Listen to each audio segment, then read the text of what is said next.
सोनम वांगचुक को रिहा करो, सोनम वांगचुक को रिहा करो। पहले कुछ टाइम पहले तक लाइक चाइनीज एजेंट थे, अब चाइनीज से पाकिस्तानी एजेंट हो गए। इस तरह से आप लोगों के साथ नहीं खेल सकते ना। कोई तुम संघर्ष करो, हम तुम्हारे साथ हैं।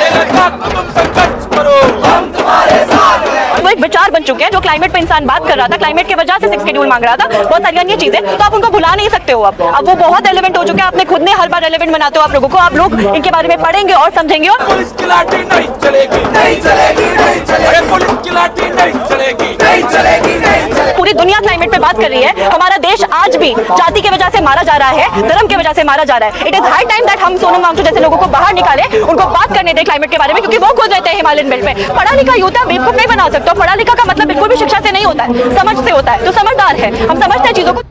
स्टूडेंट्स ऑब्वियसली आएंगे सोनम वांगचुक के इशू पे, क्योंकि हम बड़े हुए हैं उनका मूवी देखकर, हम इंस्पायर होते हैं उनसे। और मैं खुद जिस एरिया से आती हूँ, हिमाचल प्रदेश से, हम इतने स्मॉल टाउन एरिया से आते हैं जो हम उम्मीद करते हैं देश और दुनिया में अपना नाम कमाने की। पर अगर कोई इंसान इतने बड़े कैलिबर का होता है, इतना अच्छा ग्रो करता है लाइफ में, दुनिया में, फिर भी अपने रीजन में जाता है डेवलपमेंट करने के लिए, वहाँ के यूथ के साथ काम करने के लिए, मतलब जो ब्रेन ड्रेन का हम लोग बात करते हैं, वो इंसान ने प्रूफ करके दिखाया कि आपको बाहर जाने की ज़रूरत क्या है। आप अपने देश में बैठिए, आप डिसेंट्रलाइज हुए, अपने रीजन्स में जाइए, वहाँ पर बच्चों को बताइए साइंस क्या होता है, ये क्या होता है, जो आइडियली काम होना चाहिए सरकार का, और वो काम वो खुद कर रहे थे। अब आप ऐसे इंसान को टारगेट करोगे तो स्टूडेंट्स क्यों नहीं उठेंगे? वो हमारी इंस्पिरेशन है, हम उनको लुकअप करते हैं, उनका मूवी देख के बड़े हुए हैं, उनसे सीख के बड़े हुए हैं। किसी भी माइनॉरिटी को इस देश में जो आवाज़ उठा रहा है आजकल के टाइम में, उसको देशद्रोही बोला जा रहा है। एक सिंपल सी बात है, अगर घर में बच्चे को कुछ मिलता नहीं है, वो अपने पेरेंट्स के सामने अगर प्यार से नहीं मानते, तो पेरेंट्स के सामने शोर मचाता है ना कि मुझे ये चीज़ चाहिए, इस बात को मांगे। अगर हम अपने प्रधानमंत्री के सामने कुछ बात रख रहे हैं कि हमारी बात सुनो, हमसे बात करो, तो उस चीज़ को अगर एंटी नेशनलिस्ट वो लोग बोल रहे हैं तो हम क्या कर सकते हैं? हम तो अपनी आवाज़ उठाएंगे। हम कॉन्स्टिट्यूशन की, हम बाबा साहेब अम्बेडकर के कॉन्स्टिट्यूशन पे चलने वाले लोग हैं, और वहाँ पर कहीं पर भी नहीं लिखा हुआ है कि आप अपनी आवाज़ उठाओगे तो आप एक एंटी नेशनलिस्ट हो। लेकिन जो लद्दाख के डीजीपी हैं, वो तो बाकायदा सबूत पेश कर रहे हैं कि उनके जो पाकिस्तानी एजेंट्स हैं उनके साथ ताल्लुक थे। देखिए, ये जो मैटर है, अब ये मैटर वो जो भी बोले उससे कुछ नहीं होता है। वो जो जिस तरह से उन्होंने अटैक किया, जिस तरह से उन्होंने केसेस उनमें किया, अब वो जो सोनम वांगचुक जी की जो वाइफ है, वो अब जुडिशरी तक जा चुकी है। अगर आपको वो, आप एक प्रेस कॉन्फ्रेंस करवाओ, सारी टीम बिठाओ और एविडेंस प्रूफ करो। उनके जो एक नॉमिनल और रियल का डिफरेंस होता है ना, ये गवर्नमेंट हमारे साथ खेलती है नॉमिनल प्रूफ दिखाकर, रियल प्रूफ नहीं दिखाती है। उस तरह से खिलवाड़ करती है ताकि आम जनता को, क्योंकि अगर जो 90% लोग हैं वो सपोर्ट कर रहे हैं, पर जो 10% लोग जो सपोर्ट नहीं कर रहे हैं, उन लोगों को वो सपोर्ट क्यों नहीं कर रहे हैं, उनको रीजन ही नहीं पता। उनको बस ये पता है कि एंटी नेशनलिस्ट है, वो मुझे देश से बहुत प्यार है, एंटी नेशनलिस्ट इंसान को मैं सपोर्ट नहीं कर सकता। क्यों? वो ये गवर्नमेंट भी रीजन नहीं बताना चाहती है। वो ये नॉमिनल के साथ गेम खेल रही है ऊपर नीचे कि वो ऐसा है वैसा है, इसलिए एंटी नेशनलिस्ट है। फंडिंग होती थी विदेश में, फॉरेन फंडिंग की बात सामने आ रही है। वो अगर किसी को साइंटिफिकली, अगर किसी कंट्री को या किसी को भी, किसी इंसान को कुछ प्रोवाइड कर रहे हैं, उससे उनको कोई फंडिंग आ रहा है, तो गवर्नमेंट अभी तक शांत क्यों था? ऑल ऑफ अ सडन अभी क्यों याद आ रही है उनको सारी चीज़ें? अभी सबके केसेस क्यों निकाल रहे हैं? पहले से करना चाहिए था ना। जब वो पहले गवर्नमेंट का तारीफ करता था, हमारे प्रधानमंत्री का तारीफ करते थे, वो तब क्यों उन्होंने बोला? ये तो देखो वो उस राजा वाली बात होगी ना, जिसको जब खुश रखोगे तब तक वो खुश है, जिस दिन आपने उदास कर लिया वो मुंह बना के बैठे रहेंगे। ऐसे इस तरह से, इस तानाशाही तरह से नहीं चल पाएगा। वो भी बेरोजगार नौजवान बैठे हुए हैं ना, रील देखने के लिए, चीज़ें देखने के लिए, क्योंकि आप नौकरी तो दे नहीं पा रहे हो, आप यूनिवर्सिटीज़ में पढ़ा नहीं पा रहे हो, हॉस्टल्स नहीं खोल पा रहे हो, तो क्या करेगा यूथ? इस तरह से हमें बाहर के देश भी देखेंगे, आप माइनॉरिटीज़ पे अटैक कर रहे हैं, ऐसे नहीं होगा। It is a diverse nation. तो देनी पड़ रही है ना। वायरल जो फोटो है मोहम्मद यूनिस के साथ, तमाम सब उनकी पत्नी भी सफाई दे रही है कि भाई ये फोटो, उनकी पत्नी ने प्रधानमंत्री की फोटोज भी शेयर की हैं, जिसमें वो तमाम जिनके साथ उनकी फोटोज हैं, सोनम वांगचुक की, उन्हीं लोगों के साथ प्रधानमंत्री की भी फोटोज हैं जो उन्होंने शेयर की हैं। तो आपने तो इस चीज़ का खुद ही आंसर दे दिया है ना, कि हमारे कि अगर वो प्रधानमंत्री के साथ भी बैठ रहे हैं, सोनम वांगचुक के साथ भी बैठ रहे हैं, इसमें क्या गलत है? और अभी जो सिचुएशन है वो उस चीज़ का वो कर रहे हैं कि अच्छा ठीक है ये वो है, वो कैसे टैग लगा के आप अपने जियो पॉलिटिक्स के इंटरेस्टिंगली वो नहीं कर सकते। कभी पहले कुछ टाइम पहले तक लाइक चाइनीज एजेंट थे, अब चाइनीज से पाकिस्तानी एजेंट हो गए। इस तरह से आप लोगों के साथ नहीं खेल सकते ना। कोई भी टैग आपको अपने कन्वीनियंस के हिसाब से लगाना है, आप लगा दो। और ये जो टैग लग रहा है, किसके साथ आप बैठ रहे हो, किसके साथ आप खा रहे हो, दैट इज इररिलेवेंट।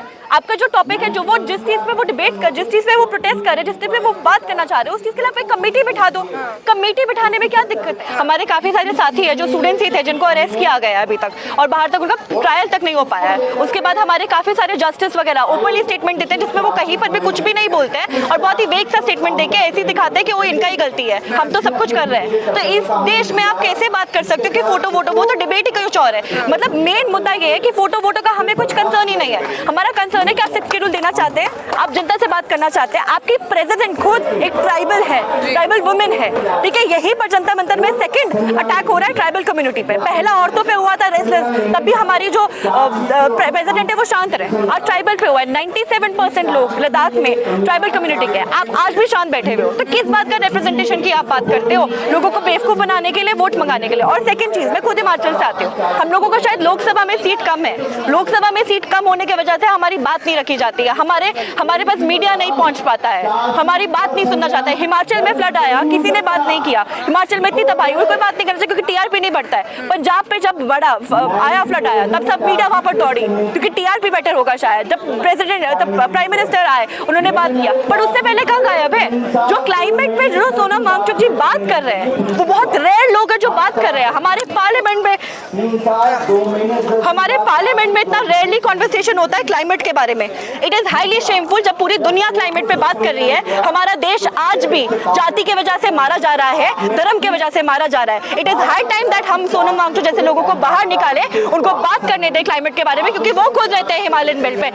हम जो हिमालयन बेल्ट पे लोग आते हैं, हमें सफर करना पड़ रहा है। हमें पता है हमारा एग्रीकल्चर कितना सफर हो रहा है, कितना कुछ हो रहा है, और हमें आंदोलन रोकेंगे नहीं। हम सब लोग आगे बढ़ेंगे और लड़ेंगे, क्योंकि अगर आप ऐसे लोगों को अंदर रख दोगे जिनको नॉलेज इन चीजों के बारे में, तो पार्लियामेंट में तो वैसे भी आधे करप्टेड लोग बैठे हुए, क्रिमिनल केसेस के साथ बैठे हुए, जिनको कोई नॉलेज नहीं है, कुछ अपने पापा वगैरह की सीट पर बैठे हुए, कुछ अन्य चीजों के साथ बैठे हुए हैं। तो हम ये अफोर्ड नहीं करेंगे। जो लोग आप लोगों ने निकालने की बात कर रहे हैं, दूसरी तरफ उनकी पत्नी है जो सुप्रीम कोर्ट गई है, गीतांजलि अंगमू, और उनका कहना है कि उन्होंने हेबियस कॉर्पस लगाया वहाँ पर कि उन्हें कम से कम पेश किया जाए अदालत के सामने, ताकि वो उन्हें देख सके, उनकी स्थिति जान सके कि कैसे है वो। नोटिस तक नहीं दिया गया उन्हें कि जो उनके खिलाफ जो कानून एनएसए लगाया गया है उसमें क्या क्या उन्होंने धाराएं लगाई है, किस मामले में उन्हें गिरफ्तार किया, ये नोटिस तक सर्व नहीं किया गया है। देखिए, एक बात इसमें और है, बहुत सारे पार्लियामेंटेरियंस, बहुत सारे लोग कोशिश कर रहे हैं उनसे मिलने की, उनको रोका जा रहा है, मतलब किलोमीटर्स पहले रोका जा रहा है। जिस तरह से ये गवर्नमेंट डर रही है, आपको पता होगा, शायद आप सब मीडिया वाले हैं, 4 तारीख को एक प्रोटेस्ट था एसएससी स्टूडेंट्स का मुखर्जी नगर में। वहां पर जिस तरह से डिप्लॉय की गई पुलिस, सारी फोर्सेस, ठीक है, हमें विश्वास नहीं हो पाता कि स्टूडेंट और एक इंसान ऐसे दहशत में कैसे जी सकता है। आज एहसास होता है जब आसपास लोगों को दिखने को, हमें देखने को मिलता है। आपने इंटरनेट सर्विसेज वहां पर हटा दी है लद्दाख में, आप ऐसे दहशत में कैसे लोगों को रख पा रहे हो अंदर? उनके अंदर फियर जनरेट होगा, ये गवर्नमेंट को समझना पड़ेगा। फियर जनरेट होगा तो रिटेलिएशन होता है, वो मॉब बन जाता है। आप आराम से लोगों से बात करोगे तो हम सुनेंगे, हम वेलकम करेंगे। जिस तरीके से हमने लद्दाख में प्रदर्शन देखे, कहीं ना कहीं उसको नेपाल से जोड़कर देखा जा रहा था कि नेपाल में जो जेन जीन्स का प्रोटेस्ट हुआ, और आप अभी जो बता रहे हैं कि जिस तरीके से एजुकेशनलिस्ट और स्टूडेंट्स को दबाया जा रहा है इस सरकार में, उसका क्या असर होने वाला है? देखिए, जो नेपाल में चीज़ हुई, मैं उस चीज़ को बहुत सपोर्ट भी नहीं करती हूँ, क्योंकि वायलेंस के खिलाफ हमारा देश है, ये गांधी का देश है। ये जितनी भी लोग गालियाँ दे दे सत्ता में ना बैठकर, पर सत्ता में बैठने के बाद सबको गांधी के आगे झुकना पड़ता है। तो ये गांधी का देश है, यहाँ पर वायलेंस नहीं चलेगा। पर जिस तरह से ये लोग इंस्टिगेट कर रहे हैं, ये क्या एक्सपेक्ट करते हैं, और इतने सेंसिटिव एरिया में, तो उस चीज़ को तो बिल्कुल नहीं। और ये गवर्नमेंट बहुत इंटेंशनली ऐसे शब्द इंस्टिगेट करने के लिए मासेस को जेनजी जैसे शब्द यूज कर रही है। आज से पहले तो आपने जेनजी की बात नहीं किया, और जो लोग बैठे हुए हैं वो सब लोग 25 से बड़ी उम्र के हैं, समझदार लोग हैं। कौन जेनजी है? जेनजी कौन से वो एज में आता है?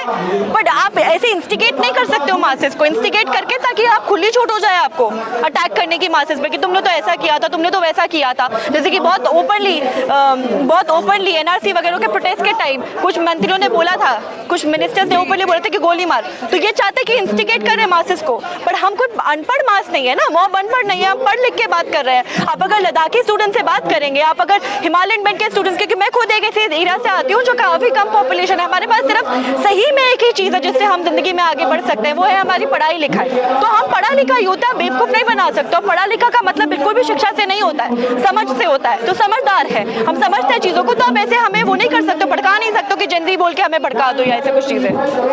लेकिन अब ये प्रोटेस्ट जो है, जो सोनम वांगचुक को लेकर हो रहा है, लगातार लोग अपनी आवाज़ें उठा रहे हैं।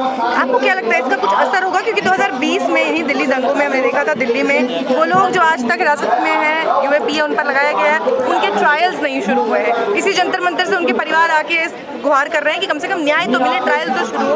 आपको लगता है एनएसए में इतनी जल्दी कोई कार्रवाई करेगी सरकार? देखिए, मैं एक चीज़ मानती हूँ कि अब एक और नया क्रांति आ गया है देश में। जो कोई बात पहले क्लाइमेट पे कर भी नहीं रहा था, अब सोनम वांगचुक जी के अरेस्ट के बाद शायद क्लाइमेट पे बात हो रहा है। जहाँ जहाँ लोगों को सफ़र करना पड़ेगा बिकॉज ऑफ क्लाइमेटिक चेंजेस, और ये इतना बड़ा इशू है जिस पे कोई बात नहीं कर रहा है। Like nobody wants to talk about it, क्योंकि हमें अभी भी कम्युनल चीज़ों में बड़ा कार्य है। तो जहाँ जहाँ क्लाइमेट की वजह से लोगों को सफ़र करना पड़ेगा, सोनम वांगचुक जी का नाम सब लोग याद रखेंगे। अब ये बहुत बड़ा आंदोलन, वो एक विचार बन चुके हैं। जो क्लाइमेट पे इंसान बात कर रहा था, क्लाइमेट की वजह से 6 शेड्यूल मांग रहा था, बहुत सारी अन्य चीज़ें, तो आप उनको भुला नहीं सकते हो। अब वो बहुत रेलेवेंट हो चुके हैं। आपने खुद ने हर बार रेलेवेंट बनाते हो आप लोगों को। आप लोग इनके बारे में पढ़ेंगे और समझेंगे, और ये जहाँ पर भी चीज़ें होती रहेगी, ये चीज़ें मुद्दे उठाए जाएंगे। एक तरफ जो दूसरा नैरेटिव सेट किया जा रहा है, उनको विलन, आपने नेशनल मीडिया पे शायद देखी होंगी रात को जो डिबेट्स होती हैं, विलन हीरो या विलन, इस तरीके के बाकायदा टाइटल्स के साथ शोज चलाए जा रहे हैं, उसका कितना फर्क पड़ेगा? देखिए, अब सबको समझ आ रहा है क्योंकि देश के हर कोने में कोई ना कोई आंदोलन हो रहा है, तो अब सबको समझ आ रहा है कि कहाँ पर क्या हो रहा है और कौन विलेन है, कौन हीरो है। अगर आपको चिल्ला चिल्ला के बताना पड़ रहा है ये हमारे राजा हैं, ये हमारे हीरो हैं, तो आपको खुद को पता है कि कौन विलेन दिख रहा है और कौन हीरो दिख रहा है। क्योंकि जब हम लोग भी सोशल मीडिया पे इन चीज़ों के बारे में शेयर कर रहे हैं, वीडियो डाल रहे हैं, तो 90% लोग, आज स्टूडेंट्स मोर ओवर, बहुत एजिटेटेड हैं इन हरकतों से। हम क्योंकि हम लोग बेरोजगार नौजवान बैठे हुए हैं ना, रील देखने के लिए, चीज़ें देखने के लिए, क्योंकि आप नौकरी तो दे नहीं पा रहे हो, आप यूनिवर्सिटीज़ में पढ़ा नहीं पा रहे हो, हॉस्टल्स नहीं खोल पा रहे हो, तो क्या करेगा यूथ? अब यूथ को आप खुद ही एजिटेट कर रहे हो। कुछ काम दोगे, कुछ चीज़ों पे बात करोगे, तो शायद उसके पास कोई चीज़ होगी, वरना वो एजिटेटेड ही रहेगा।